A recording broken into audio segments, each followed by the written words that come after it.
नमस्कार। पहला प्रश्न है, भारत और एडीबी ने $126 मिलियन का पर्यटन समझौता किस राज्य में किया है? तो ये उत्तराखंड में कर रखा है। दूसरा प्रश्न है, भारत कब तक 500 गीगावाट नवीकरणीय ऊर्जा क्षमता हासिल करने का लक्ष्य रखता है?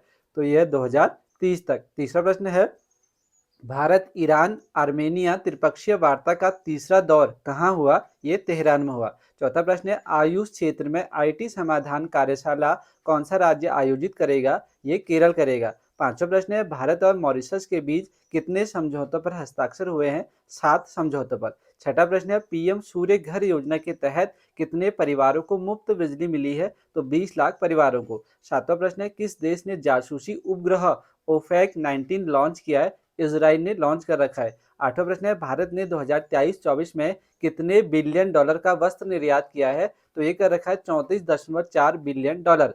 नवा प्रश्न है, बाढ़ प्रभावित राज्यों में सेना ने कौन सा अभियान शुरू किया? ये कर रखा है ऑपरेशन राहत। 10वां प्रश्न है, दुनिया की पहली mRNA कैंसर वैक्सीन एट्रोमिक्स किस देश ने बनाई है? तो ये बना रखी है रूस ने।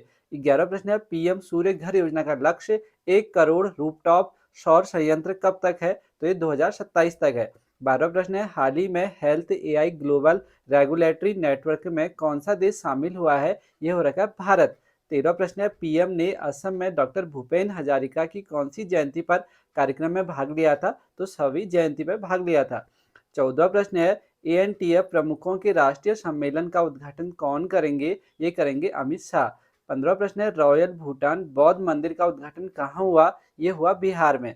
आज के स्ट्रैटेजी के प्रश्न देखेंगे, कौन सी नदी भूमध्य रेखा को 2 बार काटती है? तो ये है कांगो नदी। 17वां प्रश्न है, विश्व का सबसे बड़ा डेल्टा कौन सा है? तो गंगा ब्रह्मपुत्र का डेल्टा। 18वां प्रश्न है, चंद्रमा के अध्ययन को क्या कहते हैं? तो चंद्रमा के अध्ययन को कहते हैं सेलेनोलॉजी। 19वां प्रश्न है, भारत का पहला अंतर्राष्ट्रीय वित्तीय सेवा केंद्र कहाँ है? ये गुजरात में है। और लास्ट प्रश्न है, दिल्ली को भारत की राजधानी किस वर्ष घोषित किया गया था? तो इसका उत्तर है 1911।